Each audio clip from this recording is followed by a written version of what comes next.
ರಾಜ್ಯ ರಾಜಕೀಯದಲ್ಲಿ ಆನೆ ಪ್ರಮಾಣದ ಪಾಲಿಟಿಕ್ಸ್. ಅತ್ಯಾಚಾರ ಕೇಸ್ ಬಗ್ಗೆ ಆನೆ ಮಾಡುವಂತೆ ಮುನಿರತ್ನಗೆ ಸವಾಲು. ಕಾಲ ಭೈರವನ ಸನ್ನಿಧಿಗೆ ಬರುವಂತೆ ಚಾಲೆಂಜ್. ಲೋಕಲ್ ಫೈಟ್ನಲ್ಲೂ ಡರ್ಟಿ ಪಾಲಿಟಿಕ್ಸ್. ಮನ್ಮೂಲ್ ಎಲೆಕ್ಷನ್ ಗೆಲ್ಲಲು ಗೂಂಡಾಗಿರಿ. ಜೆಡಿಎಸ್ ಶಾಸಕನಿಗೆ ಸ್ವಪಕ್ಷೀಯನಿಂದಲೇ ಕೊಲೆ ಬೆದರಿಕೆ. ಐಶ್ವರ್ಯ ಗೌಡಳಿಂದ ಚಿನ್ನಾಭರಣ ವಂಚನೆ ಕೇಸ್. 3 ಆರೋಪಿಗಳು ಅಬೇಸ್. ಬೆಂಗಳೂರು ಪೊಲೀಸರಿಂದ ಸರ್ಚ್ ಆಪರೇಷನ್. ಸಿಲಿಕಾನ್ ಸಿಟಿ ಕೆರೆಗಳ ಸ್ವಚ್ಛತೆಗೆ ಬಿಬಿಎಂಪಿ ಬ್ರಹ್ಮಾಸ್ತ್ರ. ಕುಂಭಕರ್ಣ ಚೆಂಡು ಪ್ರಯೋಗಕ್ಕೆ ಪ್ಲಾನ್. ಇದು ರಿಪಬ್ಲಿಕರ್ಣದ ಎಕ್ಸ್ಕ್ಲೂಸಿವ್. ನಮಸ್ಕಾರ, ಗುಡ್ ಮಾರ್ನಿಂಗ್. ಇದು ಮಾರ್ನಿಂಗ್ ರೌಂಡ್ಸ್. ನಾನು ಶ್ರುತಿ. ಐಶ್ವರ್ಯ ಗೌಡಳಿಂದ ಚಿನ್ನಾಭರಣ ವಂಚನೆ ಪ್ರಕರಣಕ್ಕೆ ಸಂಬಂಧಪಟ್ಟಂತೆ ಐಶ್ವರ್ಯ ಗೌಡ, ಪತಿ ಹರೀಶ್, ನಟ ಧರ್ಮ 3 ಕೂಡ ನಾಪತ್ತೆಯಾಗಿದ್ದಾರೆ ಎನ್ನುವುದರ ಡೀಟೇಲ್ ಸಿಗ್ತಾ ಇದೆ. ವಿಚಾರಣೆಗೆ ಹಾಜರಾಗುವಂತೆ ಐಶ್ವರ್ಯ ಗೌಡಗೆ ನೋಟಿಸ್ ಕೊಡಲಾಗಿದೆ.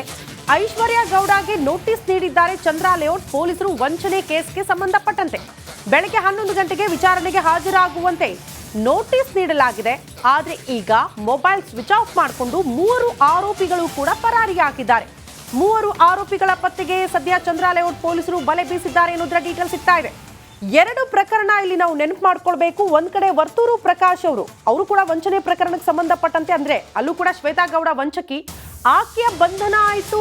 ವರ್ತೂರು ಪ್ರಕಾಶ್ ಅವರ ವಿಚಾರಣೆ ಆಯಿತು. ಅಲ್ಲೂ ಕೂಡ ಕೆಜಿ ಚಿನ್ನಾಭರಣ ವಂಚನೆ ಕೇಸ್. ಆ ಕೇಸ್ ಬೇರೆ, ಬಟ್ ಅಲ್ಲಿ ಆರೋಪಿಯ ಬಂಧನ ಆಯಿತು. ಯಾರೇ ಆರೋಪ ಎದುರಿಸ್ತಿದ್ದಾರಲ್ಲ ಅವ್ರದ್ದು.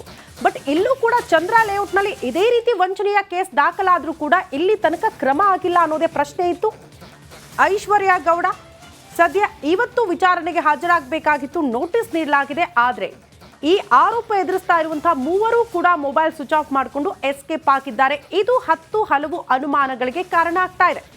ಇಲ್ಲಿ ತನಕ ನನಗೇನು ಗೊತ್ತಿಲ್ಲ, ನಾನು ತಪ್ಪೇ ಮಾಡಿಲ್ಲ ಅಂತಿದ್ದ ಧರ್ಮ ಅವರು ಕೂಡ ಯಾಕೆ ಎಸ್ಕೇಪ್ ಆದ್ರು ಅನ್ನೋದು ಪ್ರಶ್ನೆ. ಹಾಗಾದ್ರೆ ಅವರ ಪಾತ್ರ ಕೂಡ ಇದರಲ್ಲಿ ಇದೆಯಾ ಅಂತ. ಯಾಕಂದ್ರೆ ಅವ್ರ ಮೇಲೆ ಇರುವಂತ ಆರೋಪ DK ಸುರೇಶ್ ಅಂತ ಹೇಳ್ಕೊಂಡು ಫೋನ್ ಕರೆ ಮಾಡಿ ಮಾತನಾಡಿದ್ದಾರೆ ಅನ್ನುವಂತ ಗಂಭೀರ ಆರೋಪ.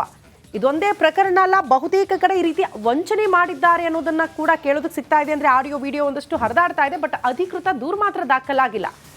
ಈಗ 3 ಪರಾರಿಯಾಗಿದ್ದಾರೆ ಚಂದ್ರ ಲೇಔಟ್ ಪೊಲೀಸರು. 3 ಪತ್ತೆಗೂ ಕೂಡ ಈಗ ಶೋಧ ಮುಂದುವರಿಸಿದ್ದಾರೆ ಎನ್ನುವುದರ ಡೀಟೇಲ್ ಸಿಗ್ತಾ ಇದೆ.